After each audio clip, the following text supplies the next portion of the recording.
Livre de la Genèse, chapitre 28. Isaac appela Jacob, le bénit, et lui donna cet ordre: Tu ne prendras pas une femme parmi les filles de Canaan.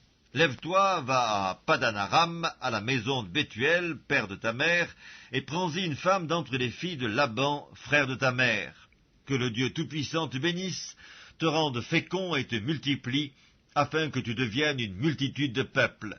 Qu'il te donne la bénédiction d'Abraham, à toi et à ta postérité avec toi, afin que tu possèdes le pays où tu habites comme étranger, et qu'il a donné à Abraham. Et Isaac fit partir Jacob, qui s'en alla à Padan-aram, auprès de Laban, fils de Bethuel, l'araméen, frère de Rebecca, mère de Jacob et d'Ésaü. Ésaü vit qu'Isaac avait béni Jacob, et qu'il l'avait envoyé à Padan-aram pour y prendre une femme, et qu'en le bénissant, il lui avait donné cet ordre: Tu ne prendras pas une femme parmi les filles de Canaan. Il vit que Jacob avait obéi à son père et à sa mère, et qu'il était parti pour Padan-aram. Ésaü comprit ainsi que les filles de Canaan déplaisaient à Isaac son père. Et Ésaü s'en alla vers Ismaël. Il prit pour femme, outre les femmes qu'il avait, Mahalat, fille d'Ismaël, fils d'Abraham et sœur de Débajot. Jacob partit de Beersheba et s'en alla à Charan.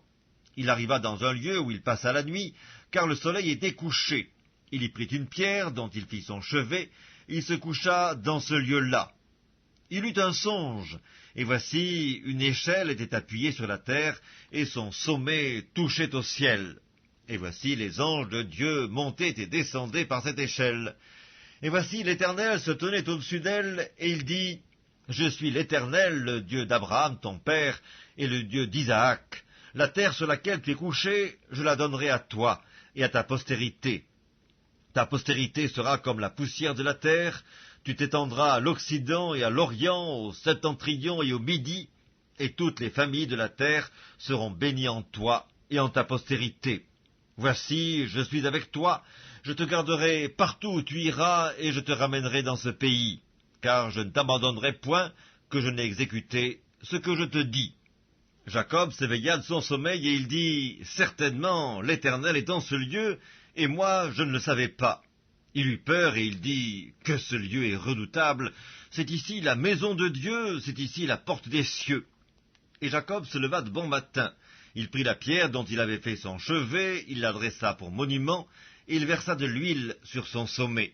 Il donna à ce lieu le nom de Béthel, mais la ville s'appelait auparavant Luz. Jacob fit un vœu en disant: Si Dieu est avec moi et me garde pendant ce voyage que je fais, s'il me donne du pain à manger et des habits pour me vêtir, et si je retourne en paix à la maison de mon père, alors l'Éternel sera mon Dieu.